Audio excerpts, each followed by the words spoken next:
पहली बात, कॉन्स्टिट्यूशन का आर्टिकल 25-26 लोगों को धार्मिक स्वतंत्रता देता है। जैसे ईसाई लोग हैं, उनकी किसी दूसरे धर्म में आस्था नहीं है, किसी दूसरे धर्म के ईश्वर में आस्था नहीं है। जैसे क्रिश्चियन लोग हैं, वो मुस्लिम लोग हैं, उनकी किसी और दूसरे धर्म में आस्था नहीं। जैसे जैन लोग, उनकी किसी दूसरे धर्म में, उनके ईश्वरों में आस्था नहीं है। उसी तरह से बौद्ध धर्म में भी हिंदू धर्म के जो भगवान है उनकी आस्था नहीं है। और उन्होंने तो तथागत बुद्ध ने जो आपो दीपक, अपना दीपक स्वयं बनो, उन्होंने तो ईश्वर की सत्ता को ही नकार दिया है कि ईश्वर कहीं है। और उसी ईश्वर की बात, उसी बुद्ध की बात देश के प्राइम मिनिस्टर भी करते हैं। दुनिया में जब जाते हैं कहते हैं मैं बुद्ध की धरती से आया हूं। आपने देखा बुद्ध को मानने वाले लोग चाइना, थाईलैंड, कोरिया, देखिए कैसे आगे बढ़ रहे हैं। और हम लोग यहाँ धार्मिक उसमें अभी तक जो हैं, और ईश्वर भी मदद नहीं कर रहे हैं यहाँ के लोगों की। तो मैं अब वापस आता हूँ, जिस रहबर का आज परिनिर्वाण दिवस, उन्होंने कहा कि दूसरों को महलों से अच्छी अपनी झोपड़ी।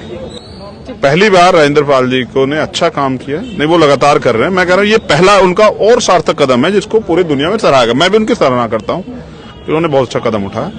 बुद्ध का मार्ग ही मुक्ति का मार्ग है, मैं सहमत हूँ। सारे महापुरुषों ने कहा, बाबू साहब ने भी कहा, मान्यवर साहब ने भी कहा, मैं इससे सहमत हूँ।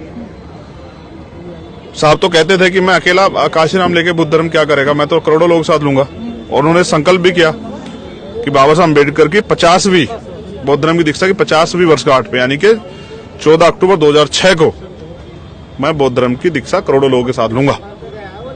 उससे पहले वो नहीं रहे, किन कारणों से उस पर हम लोग चर्चा ना करके हम ये कहते हैं कि साहब रहते तो करोड़ों लोग आज बौद्ध धर्म, और आज हो सकता है कि जो अल्पसंख्यक का दर्जा वो भी खत्म हो गया होता।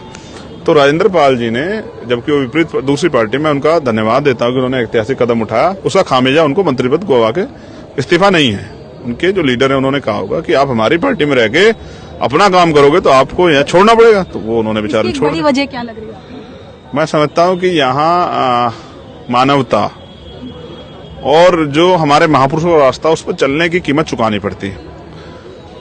मैं उनके साथ हूँ, अगर वो इस कदम को आगे बढ़ाएंगे तो मैं उनके साथ हूँ। और हमेशा जो भी महापुरुषों के मिशन को आगे बढ़ाएगा, हम उनको आगे बढ़ाने का, उनको मदद करने का काम करें।